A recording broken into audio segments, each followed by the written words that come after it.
Download the BCSN Plus app today. Visit bcsnnation.com for details. Certainly high standards at Perrysburg as well. Yellow Jackets have not had a losing season since 2018 and have made the playoffs each and every year in that span. To keep those streaks alive, Yellow Jackets will rely on their basics, but will have several new faces in key roles.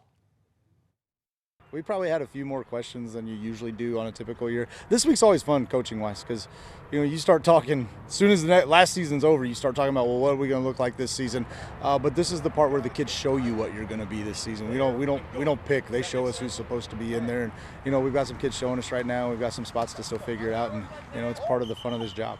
Among the things to figure out, replacing 10 starters from last year's defense that held 7 of their opponents to 7 points or less en route to an appearance in the Division I regional semifinals. The Jackets will take the same approach in 2025. It's the same way you do every year, even building them last year. It's who do we have, what are they good at, how do we build around that? And, we're trying to customize our system to the strengths of our best kids, and it's what we're in the process of trying to figure out right now. And I'm not worried about inexperience or anything like that, but we're always going to try to play good defense here and run the ball and be physical, and so we're in the process of figuring that out right now. We got a great coach, Mike Ward.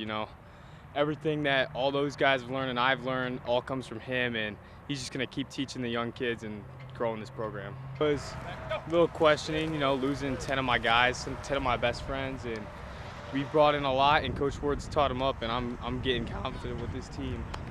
Offensively, junior Brady Maxwell set to take over at quarterback. Now, he did get some playing time last year, backing up TJ Tackett, something he is grateful for.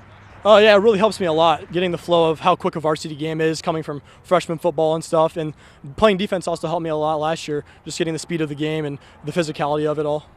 Junior Reed Gherkin, the 6'5", 305-pounder who has several Division I scholarship offers, anchors the offensive line, which does boast some experience. Obviously, Reed gets a lot of attention, a lot of highlights. We returned 3 starters or 3 kids that started games for us last year, and we're trying to figure out, got some battles for who those others who are. But, we'll figure it out. It's a matter of sticking to our principles. We don't put kids on the field unless they're willing to be physical and blocking, and our offensive line always does a good job of that. And so we're having fun with it right now.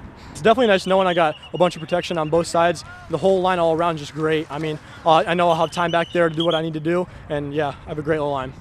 In his 5th season as Yellow Jacket head coach, Connor has the most kids out for football in his time at Perrysburg. You see it in the community, you see it with the student section. We got everybody coming out. Everybody wants to come and be a part of this team, and it's a big thing in the community, and you love to see the program growing.